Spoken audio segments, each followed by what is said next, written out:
बर्बरीक की कथा। बर्बरीक भीम और हिडिंबा के पौत्र थे। उनके पिता का नाम घटोत्कच और माता का नाम मोरवी अहिलावती था, जो कि मूर दैत्य की पुत्री थी। इसलिए श्याम बाबा को मोरवीनंदन भी कहा जाता है।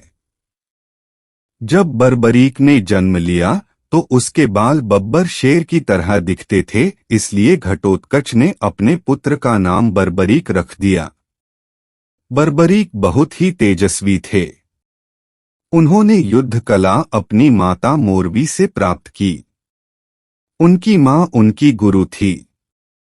उनकी मां ने उन्हें शिक्षा दी थी कि सदैव हारने वाले पक्ष की सहायता करनी चाहिए, इसलिए उनको हारे का सहारा कहा जाता है। उन्होंने मां आदिशक्ति की बहुत तपस्या की, जिसके फलस्वरूप उन्हें 3 बाण प्राप्त हुए, इसलिए उन्हें 3 बाणधारी भी कहा जाता है। उन्हें एक दिव्य धनुष भी प्राप्त हुआ, जो बर्बरीक को तीनों लोकों में विजय प्राप्त करने में समर्थ था। बर्बरीक को जब कौरवों और पांडवों के मध्य होने वाले युद्ध की सूचना मिली तो वह भी युद्ध में भाग लेने का निर्णय लिया। उन्होंने अपनी मां से आशीर्वाद लिया और अपनी मां से वादा किया कि हारने वाले पक्ष का साथ देगा। इसलिए बर्बरीक नीले घोड़े पर सवार होकर महाभारत युद्ध स्थल पर पहुंचे। नीला घोड़ा उनका वाहन होने के कारण उनको नीले घोड़े पर सवार कहा जाता है। श्री कृष्ण को जब बर्बरीक की इस प्रतिज्ञा का पता चला तो उन्होंने बर्बरीक की शक्ति की परीक्षा लेने का निश्चय किया। श्री कृष्ण ने बर्बरीक के पास जाकर प्रश्न किया कि तुम मात्र 3 बाण लेकर युद्ध भूमि में आ गए, क्या 3 बाण से भी कोई युद्ध लड़ सकता है? बर्बरीक कहने लगे कि मेरे 3 बाणों में ही युद्ध जीतने की क्षमता है। एलपी बर्बरीक कहने लगे कि मैं पहले बाण उनको चिन्हित करेगा जिनकी रक्षा करनी है, दूसरा बाण उनको चिन्हित करेगा जिनका वध करना है, तीसरा बाण से वध करने वाले चिन्हित योद्धाओं और सेना का वध करके वापस मेरे तरकश में आ जाएगा। बर्बरीक कहने लगे कि उनके यह बाण संपूर्ण सेना को नष्ट कर सकते और उनके यह तीर पुनः उनके तरकश में वापस आ जाते हैं। श्री कृष्ण ने बर्बरीक के बाणों को परखने के लिए कहा कि वह सामने जो पीपल का पेड़ है उसके समस्त पत्तों में छेद करके दिखाएं। बर्बरीक ने अपने बाण को पीपल के पेड़ के पत्तों में छेद करने की आज्ञा दी। बाण सभी पत्तों को भेद कर श्री कृष्ण के पैरों के इर्द गिर्द घूमने लगा।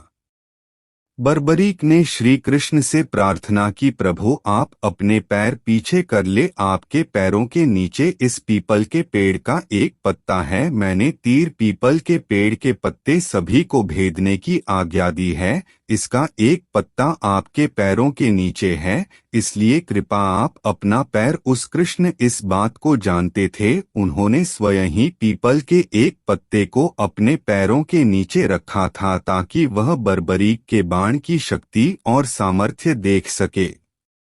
बर्बरीक के बाणों की शक्ति देखकर श्री कृष्ण समझ गए कि यह तो युद्ध कुछ ही क्षणों में खत्म करने का सामर्थ्य रखता है। श्री कृष्ण ने बर्बरीक से पूछा कि तुम किस ओर से लड़ोगे? बर्बरीक ने अपनी मां से किए हुए वादे अनुसार कहा कि मैंने युद्ध में जिस भी पक्ष की सेना हारती हुई नजर आएंगी उसका साथ देने का निर्णय लिया है। श्री कृष्ण तो अंतर्यामी थे, वह तो युद्ध का परिणाम जानते थे। श्री कृष्ण सोचने लगे कि बर्बरीक के बाण तो कुछ ही क्षणों में युद्ध समाप्त करने की क्षमता रखते हैं। अगले दिन श्री कृष्ण ब्राह्मण का रूप धारण कर बर्बरीक के पास पहुंचे, बर्बरीक से भिक्षा मांगी।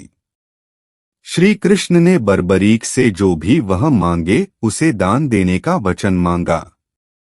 जब बर्बरीक ने वचन दे दिया, श्री कृष्ण ने तुरंत बर्बरीक का शीश दान में मांग लिया। बर्बरीक कहने लगे कि मैं आपको वचन अनुसार शीश देने को तैयार हूँ, लेकिन पहले मुझे आप अपने वास्तविक स्वरूप के दर्शन दे। इतना सुनते ही श्री कृष्ण तुरंत अपने स्वरूप में आ गए। श्री कृष्ण बर्बरीक से कहने लगे कि युद्ध के प्रारंभ होने से पहले युद्ध भूमि की पूजा के लिए किसी वीर योद्धा के शीश के दान की जरूरत होती है। श्री कृष्ण ने बर्बरीक को सबसे अधिक वीर योद्धा कहकर उनका शीश दान में मांग लिया। बर्बरीक कहने लगे कि मैं आपको अपना शीश देने का वचन दे चुका हूँ, लेकिन मैं यह युद्ध अंत तक देखना चाहता हूँ। श्री कृष्ण इस बात पर सहमत हो गए और उन्होंने बर्बरीक के शीश को अमृत से सींचकर एक ऊंची पहाड़ी पर रख दिया ताकि बर्बरीक युद्ध देख सके। बर्बरीक का कटा हुआ शीश ने युद्ध को अंत तक देखा और गर्जना करता रहा। भगवान श्री कृष्ण ने श्याम बाबा बर्बरीक के बलिदान से प्रसन्न होकर वरदान दिया था कि कलयुग में तुमको मेरे श्याम नाम से जाना जाएगा। ऐसा माना जाता है कि बर्बरीक का शीश खाटू नगर, वर्तमान राजस्थान राज्य के सीकर में दफनाया गया था, इसलिए उन्हें खाटू श्याम नाम से जाना जाता है।